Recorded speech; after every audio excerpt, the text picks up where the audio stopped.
Hey everybody, thank you so much for tuning in to another one of my interviews here. Today I am with State Representative Chuck Owen, District 30. Yes, sir. Is that it? Yes, sir. District 30, the western side of the state. There we go. Yes, District 30, the western side of the state. I represent Beauregard and Vernon parishes. Whereabouts is that? For those, I mean, I know you're familiar with it.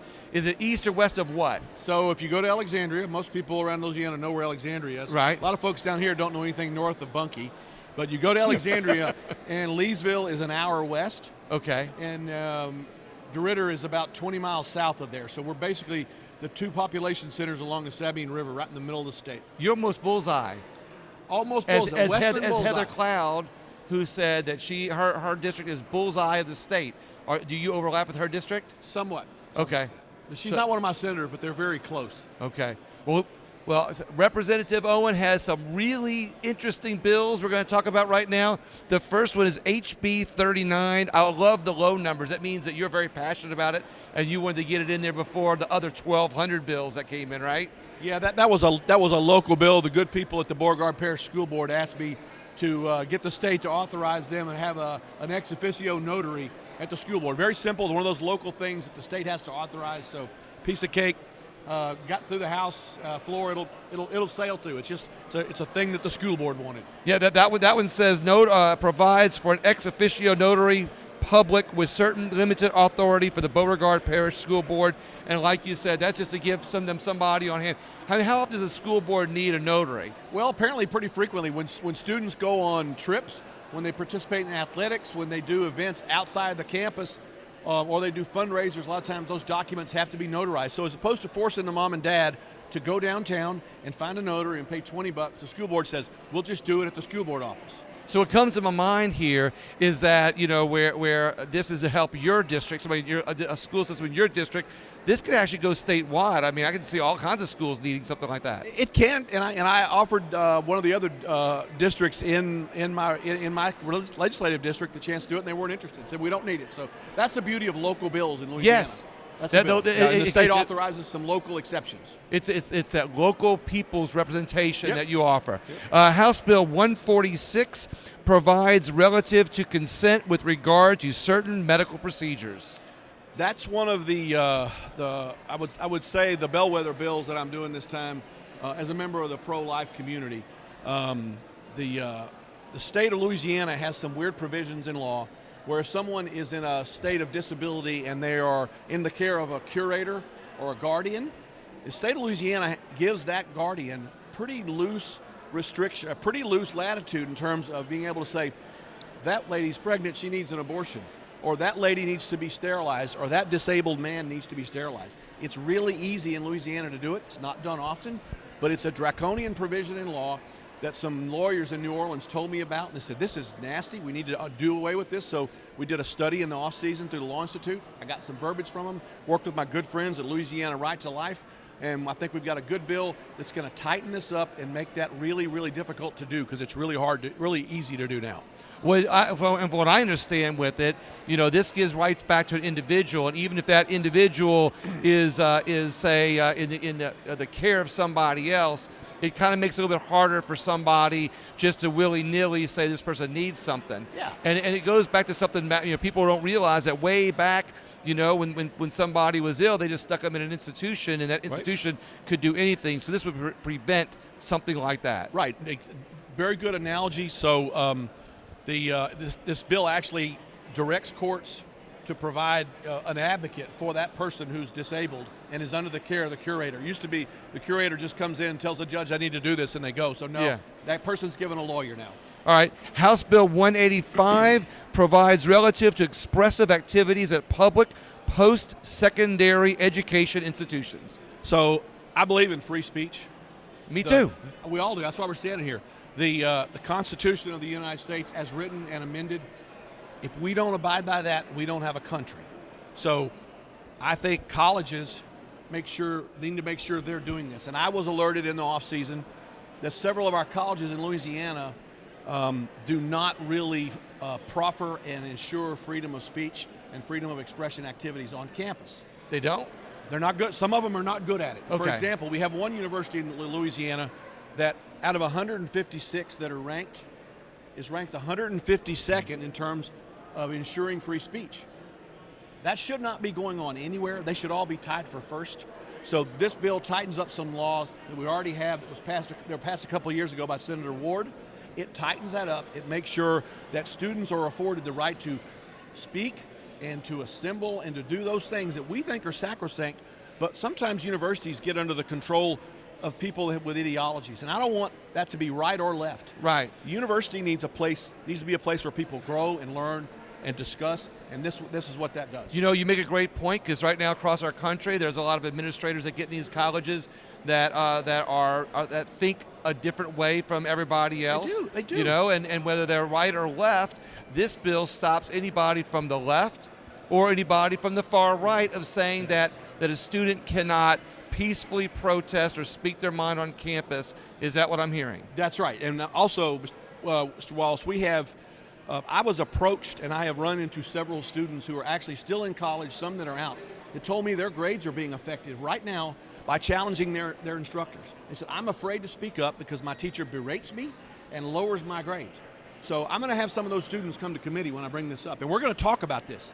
This needs to be discussed. And I always tell people that listen, that when the committees are the best, an excellent way of people to be able to get involved and have your voices heard. Right. You can go to the committee, peacefully, professionally speak your mind, and who knows? Maybe somebody has a better idea, somebody has something that can be added into the legislation and have their voice heard in a bigger way. And look, there are some professors at LSU who are already crowing about this, saying we're trying to suppress academic freedom. That is not the case. No. We want academic You're freedom expanding for everyone, including the students. I love this. And another good thing I like to point out to our friends that might not think differently than us, or they might be a little bit more further left than us. Yep. I don't know how possible that is for you. But and you know what affectionately, because I know how you think. But I love how you think, because this particular bill makes it to where nobody is discriminated against, whether they're thinking on the left or whether impeded. A lot of times the university will put up obstructions to people having demonstrations, or they'll charge them confiscatory fees to have a demonstration, or they won't, like if someone comes in from off campus who's incendiary, they say we can't do that because it might cause a problem. Yeah, this makes those things better. This makes it. Like I said, I love how it stops all types of discrimination. House Bill number 191 creates military honor license plates. That's the easiest description I think I've read. Anybody? Well, that one's simply adding to the list of honors license plate. We see floating around the state. You see some that are Purple Hearts. Right, Purple Hearts. You see some that are POWs. This added a few to that list. And then actually what happened was I was adding 3 and some other people got on the bandwagon. Now they're adding a bunch. That bill may not go through, but my 3 are going through. I was actually approached by a guy at home, a former Army officer who served in Vietnam, that earned the Distinguished Flying Cross, had 29 air medals. He was shot at and shot up, and he said, Representative Owen, can I get an air medal on my license plate or a DFC? And I said, you sure can, Mr. McRae. So I don't think that won't have any problem. I got you. I like that one. That's an easy one. Yep. That was House Bill 355 prohibits municipalities from enacting certain regulations relative to fuel retailers and transportation infrastructure. So, Mr. Wallace, as you know, oil and gas is under assault.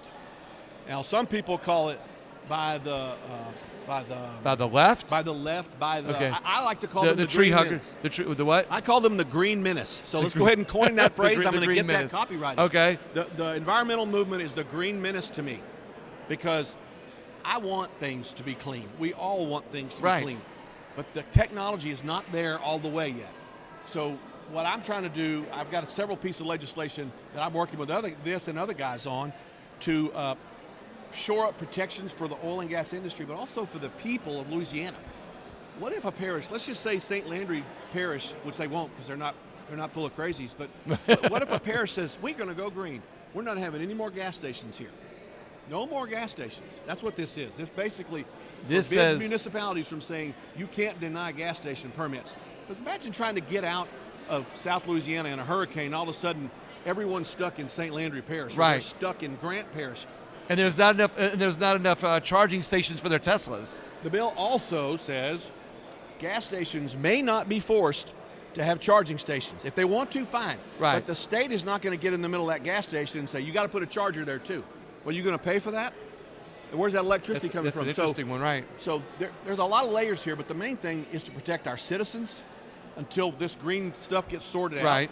And to protect the oil and gas industry because it's so important to Louisiana. Yeah, and just for the record, look, I'm not against green energy. I'm not either. I'm not against renewable energy. Get it right. I think it can be a smart, integral part of Sure. our system, especially here in Louisiana. But we need to maintain our oil and gas. We need to drill, baby, drill. I love Right, saying but that. what the left wants us to do, the equivalent is, look, here's some wings, jump off the cliff and fly. Teach yourself to fly on the Right. way down. No, we're going to protect our people. Let science get this right. We're in NASA's here. Yeah. We got all this technology stuff here, and then Lockheed Martin's Yeah, here. well, exactly. The world's full of smart people, our country is. And when they get this right, then let's do that. Until then, I'm not going to have people stuck on the side of the road in a hurricane. Right. I'm not going to have gas stations told they have to have a charging station. And one last thing to point out about what we're talking about right now is that a lot of oil and gas companies are actually investing a lot of money into renewable energy and Absolutely. green energy, Yeah, let 'em do it. and by helping and by supporting the oil and gas industry, they can be a segue until that time comes, like we're talking about. Let's see. We got House Bill 450. House Bill 450 says provides for access to an adopted person's original birth certificates. I had a conversation about this earlier with another representative, and I think this is a great one that people really need to hear about. Well, it is kind of a topic people don't often discuss. When a child is adopted, when he is Right. in the state of Louisiana, when a child is born, the state gives him a birth certificate at Hospital X. Right. His name, his mother's name, and that mother turns him over to an adoption agency or somebody. She gives up her parental rights. Gives up her parental rights, and she turns that baby over. Then the state creates another birth certificate. That child grows up. That child has a life. When that child gets 24, if that child wants to have his or her original birth certificate, that's what this law provides. Okay. This is not about reunions. It's not about health care. It's not about any of that. This is about a grown person being able to get his or her story. Right now, at the Department of Vital Records in New Orleans, there are probably tens of thousands of records of people just like me who were born in orphanages or wherever. You were born in an orphanage? I was, yeah, in New Orleans. And so, but it's not about me. I'm not going to look for mine, but I have been attuned to this, and so I'm trying to help folks who are looking for theirs. Right. So when they get to that point, I think it's their story. The government doesn't get to keep a piece of paper on William Wallace that William Right. Wallace doesn't know about. It's about human rights at this point. It's a right to access and a human rights issue. We're having a very vigorous discussion on this right now, and it is complicated, it is emotional, but I'm trusting God to get us through this. So voting for this bill would allow an adult who had been adopted be able to get his birth records or his or her birth records at any point in time after. And it's not even birth records; it's just the original birth certificate. Okay. Because there's records, there's court records, there's all kind of other stuff that's in those records. I just want grown people to have their own birth certificate. That's a good one. That's what this bill does. House Bill 459 enacts the Life Sustaining Care Act. Another bill I'm working on with my good friends at Louisiana Right to Life. Amidst COVID and amidst other things that are going on, there have been reports about people who have been at the end of their lives and who may or may not have had a living will, and then people in hospitals or nursing homes or wherever just decide to stop giving them food and water, thinking they know what's best. This codifies that if a person has a directive, you know, the inverse of the living will, Right. the inverse of it is keep me alive. Yeah. There's a belief those things are going on, and this is going to preempt that this puts the hospital or the nursing home on notice that if someone is with you and they want life-sustaining care, you can't deny it, and you have to make a good faith effort to get them to somebody who will. That's what this is. This protects life at the other end. We talk about abortion. Right. We must do that. Life begins at conception, to me. We protect it. I always like to say this. Did you know that Louisiana Constitution statutes defines life as beginning at conception?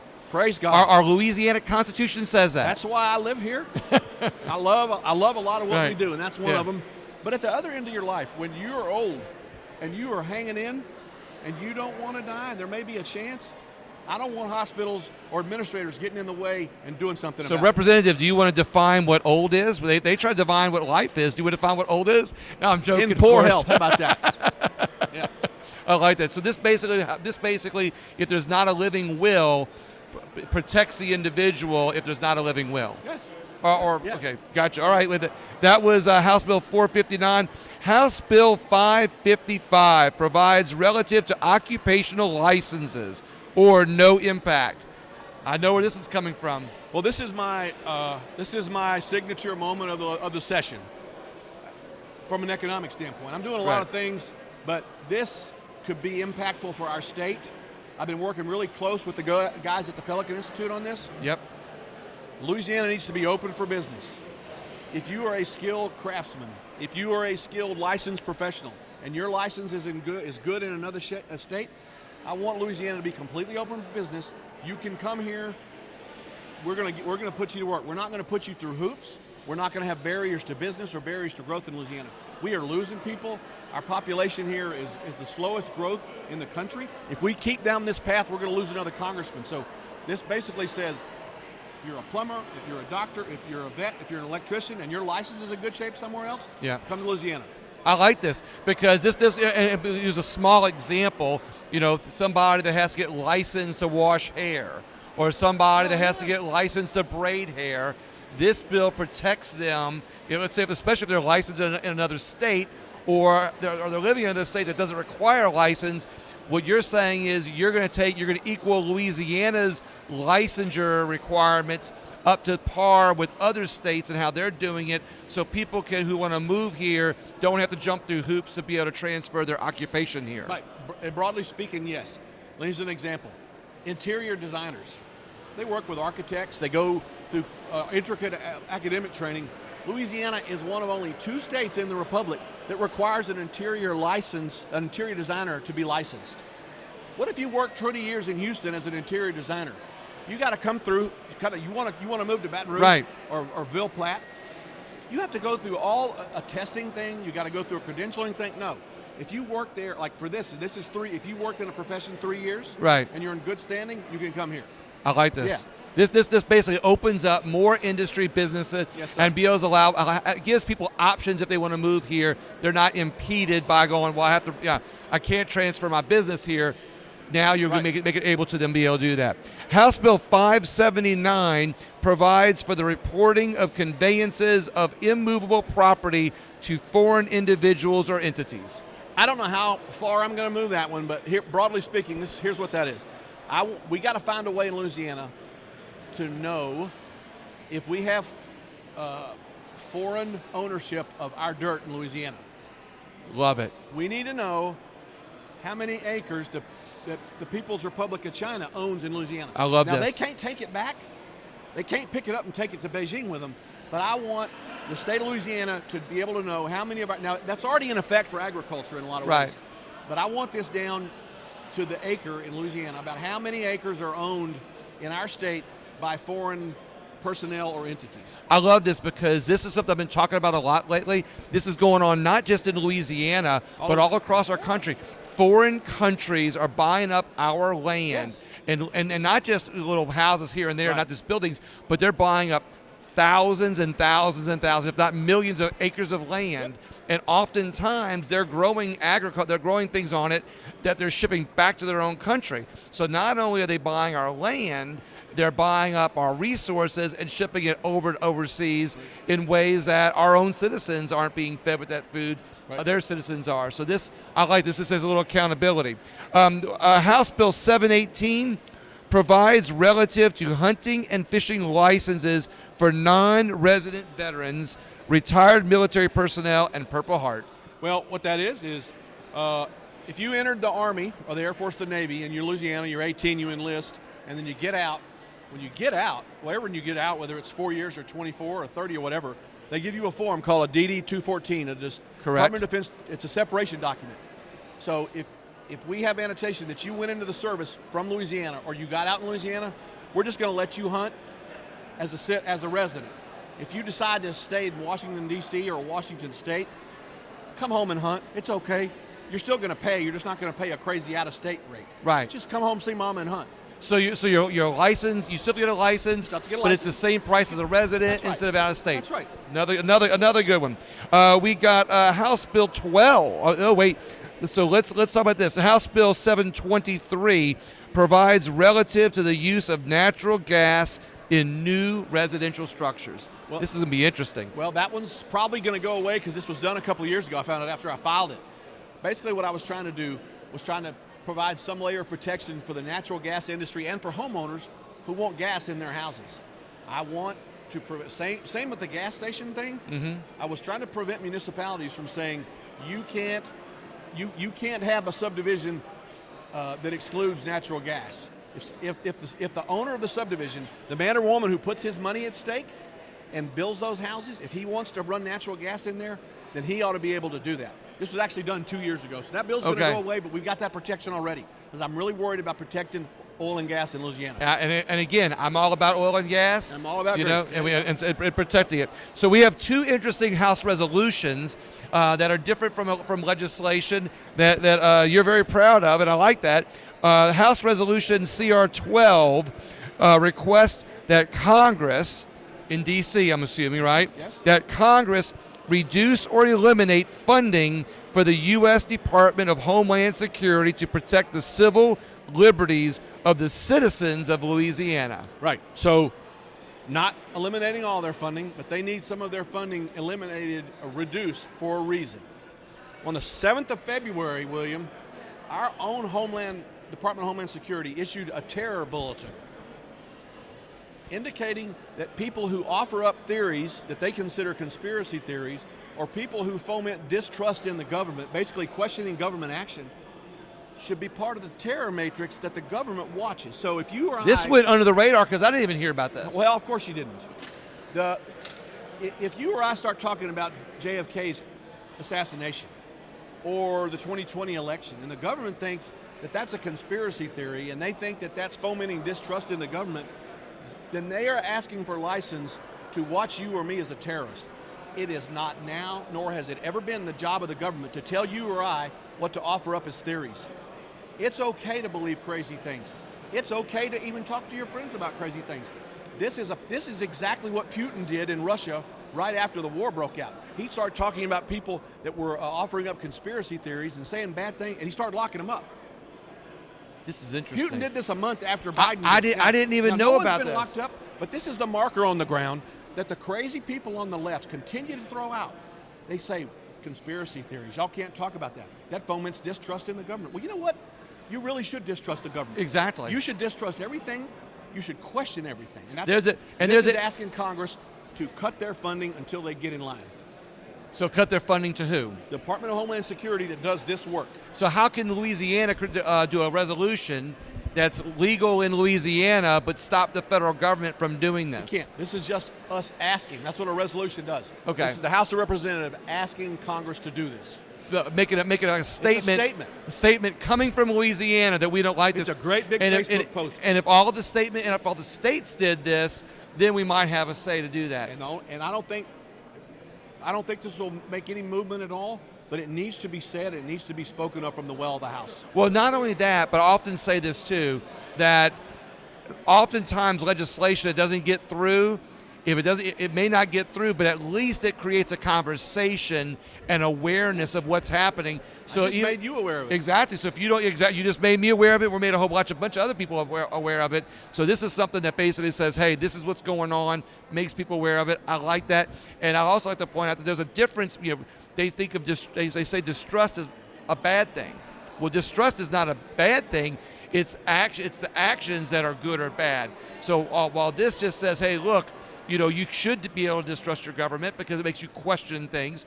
It's as long as you're peaceful about it, and they don't have anything in that resolution, I guess, or the government's actions doesn't state whether it's peaceful or unpeaceful. It just says if you distrust. Yeah. If you stir up lacking, if you make people trust the government institutions less by questioning them. In other words, I guess after the second thought, it just makes the thought a bad thing. So right now the government says if you have a thought of distrust against the government, you're bad. It doesn't say you have to have a bad action. If you're speaking of it and you're proffering theories related to it, yeah. Wow. You and I, but just like having a Facebook discussion. There you go. And what this does is this basically says the government, Louisianians, don't want that. Right. Love it.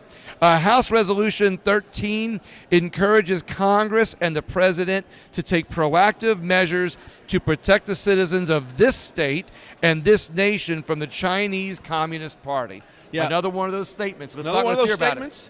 And the first one was just for the House. Then this one, the House concurrent resolution, I'm going to have it read in the Senate too. Here's the point.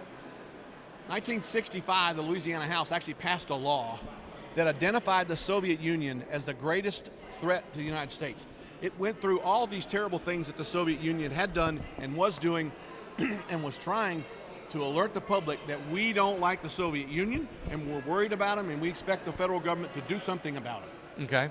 So the Soviet Union's gone. Right. When Well, I heard this, yeah. So when I heard this, I said, you know what? That needs to be said about China. This was before Russia invaded. right. Probably need to do, I think someone's doing something on Russia. The Chinese have been growing steadily over decades. They do nefarious things. They treat their own people terribly. They are involved in genocide within their own borders.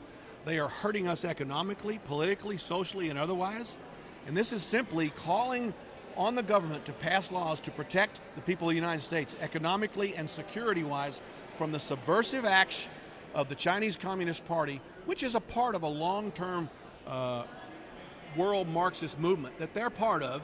The Soviet Union used to be the focal point. They collapsed. China kind of picked up the ball. They watched the Soviet Union's mistakes. They're doing it from an economic standard. The Soviets tried to bully us. Right. The Chinese are trying to break us, and then they have the army to hurt us. So this is basically saying, Congress, you better pay attention. I love this. Again, another one of those things that's opening people's eyes and making people aware of what's going on. And even if it doesn't go through, maybe we can inform some people about it. It'll be spoken of at least in committee. I'm pretty sure I can get it through a committee. It needs to be spoken of down here. People need to be listening. The Chinese do wicked things. They're not wicked people. They're humans like the rest of us, but their government is terrible. They are literally committing genocide. They are terrible to their own people. They're terrible to anyone they get around. So the Chinese Communist Party need to be called on the carpet. And I like how you're wording that. This is not against the people of China. No. It's not even against the country of China. No. This is about a specific party that has... the People's Republic of China and the Communist Party, they're one and the same. And my resolution speaks of this. It speaks of the tentacles and how it works. No, we're all God's children. Every Chinese, every Indian, we're all God's children made in his likeness. And this is not about people. This is about wicked governments. And this is about protecting, having Louisianans have a say, asking our federal government to stick up for us and our country against people that want to do us harm. Exactly. Representative Chuck Owen, thank you so much for your time. I really appreciate you. Well, I appreciate your time. I appreciate all your discussion of all the bills. And I want to encourage everybody to not only share the video, but you'll be able to find this information on my podcast also, and then share it, because it's the best way to inform people. And I really like what's going on here, and I like some of the things that you've got going on, and I think other people need to know about that. Have a great day, everybody, and visit your state rep page at on Facebook. Is it just Chuck Owen? State Representative Charles Owen. There we go. Yep. Visit his page too. Thank you all so much.